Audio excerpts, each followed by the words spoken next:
Hello student, अध्याय 1 समुच्चय प्रश्नावली 1.6 में आज का हमारा टॉपिक है समुच्चय पर आधारित व्यवहारिक प्रश्न। इसके लिए हम सबसे पहले कुछ महत्वपूर्ण सूत्रों का अध्ययन करेंगे जिससे हमारे सवाल आसानी से हल हो सकते हैं। तो फर्स्ट हमारा दिया गया है N of A union B is equal to N of A plus N of B minus N of A intersection B. Second है N of A is equal to N of A minus B plus N of A intersection B. And third है N of B is equal to N of B minus A plus N of A intersection B. Fourth है N of A union B is equal to N of A minus B plus N of B minus A plus N of A intersection B. And five n of A union B union C is equal to N of A plus N of B plus N of C minus N of A intersection B minus N of B intersection C minus N of A intersection C plus N of A intersection B intersection सी। तो आज के प्रश्नावली 1.6 के लिए महत्वपूर्ण प्रश्न है, इससे हम सवालों को हल करेंगे। तो चलिए चलते हैं प्रश्नावली 1.6 के कुछ सवाल हम हल करके यहाँ पर देखते हैं। प्रश्न है N of A is equal to 33, n of B is equal to 27 और n of A union B is equal to 58। तब n of A intersection B ज्ञात कीजिए। तो इस प्रकार सबसे पहले हम यहाँ पर देख रहे हैं कि एन ए का मान क्या दिया है, तो 33 एंड एन बी का मान यहाँ पर आपका दिया गया है 27 और n A union B is equal to यहाँ पर दिया गया है 58 और हमें ज्ञात करना है एन ए इंटरसेक्शन बी का वैल्यू। ये हम यहाँ पर क्वेश्चन मार्क लगा देते हैं। तब हम सबसे पहले इसके लिए क्या करेंगे, एक फार्मूला जो इसके लिए बना हुआ है, तो इसका जो है फार्मूला है, हम इसका ए इंटरसेक्शन बी निकालने के लिए हमें फार्मूला यहाँ पर दिया गया है N A union B is equal to N of A plus N of B और minus N of A intersection B. तो हम इसमें चलिए जो भी मान यहाँ पर उपलब्ध है हम उसको यहाँ पर भरते चलते हैं। तो सबसे पहले एन ऑफ ए का मान हमारा क्या दिया है 33, तो यहाँ लिखेंगे 33 प्लस एन ऑफ बी का मान दिया है यहाँ पर 27 और दिया है ऋण एन ए इंटरसेक्शन बी का वैल्यू हमें निकालना है, इसलिए हम ऐसे ही रखेंगे इसको ए इंटरसेक्शन बी।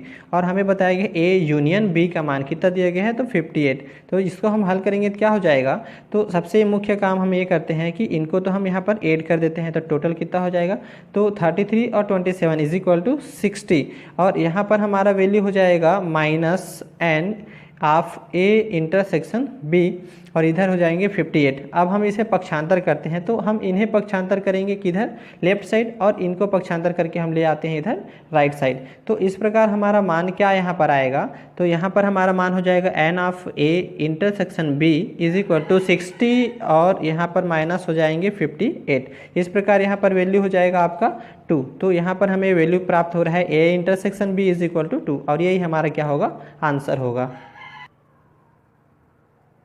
अगला प्रश्न है ए और बी दो समुच्चय ऐसे हैं कि n of A minus B is equal to 15 और n A intersection B is equal to 10 n B minus A is equal to 25। तब n A union B n A और एन बी ज्ञात कीजिए। तो सबसे पहले हम यहाँ पर जो भी वैल्यू दिया है उसको यहाँ पर लिख लेते हैं। तो इनका वैल्यू हो जाएगा N A minus B is equal to दिया है यहाँ पर 15, A intersection B is equal to दिया है 10 और B minus A is equal to दिया है 25। तो हम सबसे पहले निकाल लेते हैं एन, ये सब हमको ज्ञात करने हैं। तो यहाँ पर ले लेते हैं हम सबसे पहले N A union B is equal to यहाँ पर आपका हो जाएगा N A minus B plus N B minus A और plus N A intersection B. तो इस प्रकार हम इनका मान भरेंगे तो मान क्या हमें प्राप्त होगा, देखिए यहाँ पर मान पहले से दिया हुआ है, ए माइनस बी का मान यहाँ पर कितना है 15, तो हम यहाँ रखेंगे 15 और फिर धन यहाँ बी माइनस ए का मान यहाँ पर दिया गया है 25, फिर आते हैं धन एन ए इंटरसेक्शन बी का मान यहाँ पर दिया गया है 10। तो इस प्रकार इसका वैल्यू कितना प्राप्त हो रहा है 25 और आपका 15, टोटल कितना हो गया 40, 40 और 10 हमारा यहाँ पर हो जाएगा 50। इसी तरह दूसरा हमारे यहाँ पर दिया गया है एन ए। तो एन ए का जो फार्मूला है वो क्या होता है, तो हम शुरू में ही बता चुके हैं। यहाँ पर n A is equal to हो जाएगा N A minus B plus N A intersection B. तो यहाँ पर हमें इसका मान क्या निकलेगा, तो एन ए माइनस बी का हम यहाँ पर मान रखेंगे, तो यहाँ पर दिया गया है 15 और plus N A intersection B का मान हमें यहाँ पर दिया गया है 10। तो इस प्रकार हमें यहाँ पर क्या प्राप्त हो रहा है 25। इसी तरह हम तीसरा आते हैं, तीसरा हमें क्या निकालना है, एन बी। तो एन बी हमारा क्या हो जाएगा, तो N B is equal to N B minus A, तो B minus A plus N A intersection B. और इसमें भी हम चलिए वैल्यू इसका भरते चलते हैं, तो यहाँ पर भी इसका वैल्यू क्या हो जाएगा, तो यहाँ A B minus A is equal to दिया गया है 25 और यहाँ पर दिया गया है एन ए इंटरसेक्शन बी यानी कि 10, यानी कि टोटल हमारा क्या हो गया 35। तो इस प्रकार हमें यहाँ पर क्या मिल रहा है, तो एक हमारा उत्तर हो जाएगा 50, उसके बाद सेकंड हमारा यहाँ पर उत्तर हो जाएगा 25, फिर थर्ड हमारा उत्तर यहाँ पर हमारा हो जाएगा 35। अगला प्रश्न है, यदि x और y दो ऐसे समुच्चय है कि x यूनियन y में 50 अवयव हैं, x में 28 अवयव है और y में 32 अवयव है, तो x इंटरसेक्शन y में कितने अवयव है। तो ये भी बिल्कुल पहले सवाल जैसा ही है, कोई अंतर नहीं है, बिल्कुल प्रश्नों के तरीके में ही बदलाव है, बाकी सवाल बिल्कुल एक जैसा ही है। तो चलिए हम इसको देखते हैं। सबसे पहले हमें यहाँ पर दिया गया है एन x यूनियन y, चूँकि ये आपका एलिमेंट है और संख्या में दिया गया, इसलिए हम संख्या के लिए क्या प्रदर्शित करेंगे, n। तो यहाँ पर हमारा हो जाएगा 50। फिर दूसरा हमारा मान यहाँ पर दिया गया है x का, तो यहाँ पर लिखेंगे एन एक्स जो कि कितना है 28 है। फिर आते हैं तीसरा हमारा यहाँ पर मान दिया गया है कि y यानी कि n Y is equal to दिया गया है 32 अवयव। और हमें यहाँ पर ज्ञात क्या करना है, तो हमें ज्ञात करना है n X intersection Y is equal to question mark. तो ये हमें क्या करना है, निकालने हैं। तो इसके लिए हम फार्मूला पहले से ही जानते हैं, क्या होता है फार्मूला, तो ये हमारा होता है n X union Y is equal to N of X और प्लस एन वाई और minus n X intersection Y. तो इस सूत्र में हम क्या रखेंगे, इनके मानों को भरेंगे, जिससे कि आसानी से वैल्यू इसका निकल आएगा। तो सबसे पहले देखते हैं एक्स यूनियन वाई में हमारा क्या है 50 है और एक्स में हमारा मान क्या दिया गया है 28 है और वाई में मान यहाँ पर 32 है और यहाँ पर मान हमारा क्या हो जाएगा ऋण एन एक्स यूनियन वाई। तो इसमें हमें क्या करना है, ज्ञात करना है, तो एक्स इंटरसेक्शन वाई यहाँ पर हो जाएगा। तो इस प्रकार हम इसे क्या करेंगे, दोनों को प्लस करेंगे, प्लस करने से क्या हो जाएगा, तो दोनों का प्लस करने से 60 हो जाएगा। तो हम यहाँ पर लिखेंगे 50 बराबर 60 और यहाँ पर ऋण हो जाएगा एन एक्स इंटरसेक्शन वाई। इस प्रकार हम इनको क्या करेंगे, अब पक्षांतर करेंगे। पक्षांतर करने से हमें क्या मिलेगा, तो हम इन्हें इस तरफ ला सकते हैं। तो n X intersection Y is equal to ये 60 और 50 को हम इधर दाएं साइड में पक्षांतर कर देंगे तो ऋण 50 हो जाएगा। इस प्रकार हमें यहाँ पर क्या मिल रहा है 10। तो इनका मान हमें प्राप्त हो रहा है X intersection Y is equal to 10। यही हमारा क्या होगा, आंसर होगा। तो प्रश्न बिल्कुल एक जैसे है, प्रश्नों के तरीके में बदलाव है, तो आप इसे बिल्कुल बना सकते हैं फार्मूले को यूज करके। अगला प्रश्न है, एक विद्यालय में 20 अध्यापक हैं जो गणित या भौतिकी पढ़ाते हैं। इनमें से 12 गणित पढ़ाते हैं और 4 भौतिकी और गणित दोनों पढ़ाते हैं। कितने अध्यापक भौतिकी पढ़ाते हैं, तो हमें बताना है यहाँ पर कि कितने अध्यापक भौतिकी पढ़ाते हैं। तो सबसे पहले हम देखते हैं कि एक विद्यालय में क्या है 20 अध्यापक। तो हम यहाँ पर क्या लिखेंगे, विद्यालय में कुल अध्यापक कितना है, तो विद्यालय में कुल अध्यापक के लिए हम यहाँ पर विद्यालय में कुल अध्यापक, तो अध्यापक के लिए हम यहाँ पर क्या यूज करेंगे, तो यहाँ पर हम यूज करेंगे एम, चूँकि अध्यापक है या चूँकि दो सब्जेक्ट हैं यहाँ पर कि भौतिकी और गणित।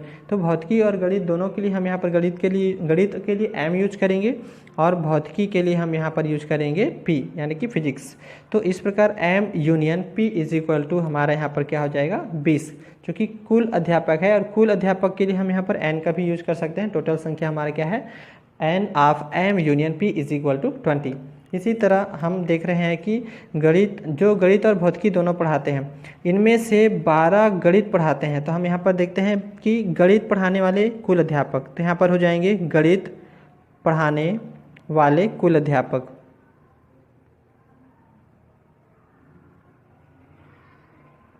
इस प्रकार कुल अध्यापक यहाँ पर गणित वाले हैं, इसलिए एम हमारा क्या हो जाएगा एम।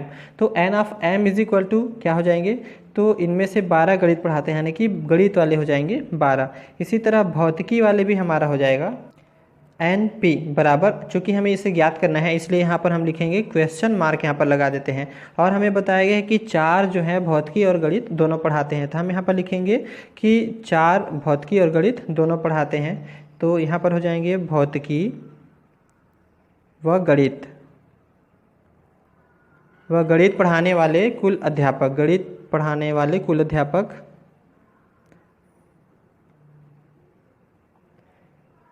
तो दोनों सब्जेक्ट पढ़ाने वाले यहाँ पर क्या होते हैं कि हम उसे, चूँकि दोनों सब्जेक्ट हैं यानी कि कॉमन है, तो कॉमन के लिए हम हमेशा क्या यूज करते हैं, तो इंटरसेक्शन का यूज करते हैं। तो एम ऑफ यहाँ पर क्या हो जाएगा, इंटरसेक्शन पी हो जाएगा।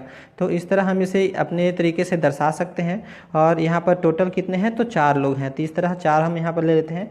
अब चूँकि हमें क्या ज्ञात करना है, एन पी यानी कि भौतिकी पढ़ाने वाले कितने अध्यापक हैं। तो अब हम यहाँ पर सूत्र लेते हैं कि हमारा सूत्र क्या होगा, n M union P is equal to N of M plus N of P, और माइनस हो जाएगा n of M intersection P. तो यहाँ पर हम मानों को भरते चलते हैं। तो M union P is equal to क्या है, 20 है। तो 20 यहाँ पर हो जाएगा, 20 is equal to n, M का मान यहाँ पर दिया गया है 12, और हमें एन पी का मान ज्ञात करना है, इसलिए एन पी ही रखेंगे, minus n M union M intersection P यानी कि 4। तो इस प्रकार यहाँ पर हो जाएंगे टोटल कितना, तो 12 में 4 यहाँ पर माइनस हो रहा है, तो माइनस करने से यहाँ पर क्या हो जाएगा, 8 हो जाएगा, और 8 प्लस एन पी, और यहाँ पर हमारा हो जाएगा 20। और यहाँ पर हम 8 को पक्षांतर कर सकते हैं, पक्षांतर करने से हमें क्या मिलेगा, तो एन पी का जो हमारा मान है वो हमें मिलेगा 20 में 8 माइनस करने से हमें प्राप्त हो रहे हैं 12। तो यहाँ पर एन पी का मान हमें क्या प्राप्त हो रहा है, 12। तो हम यहाँ पर बता सकते हैं कि n P is equal to हमारे क्या होंगे, 12 होंगे, और यही हमारा क्या होगा आंसर, यानी कि भौतिकी पढ़ाने वाले अध्यापक कितने हैं, तो 12 अध्यापक हैं। शेष सवालों को आप इन प्रश्नों के माध्यम से बिल्कुल हल कर पाएंगे। तो ये सवाल आप बिल्कुल बना करके देखिए, प्रश्नावली के सारे सवाल आपके हल हो जाएंगे। धन्यवाद।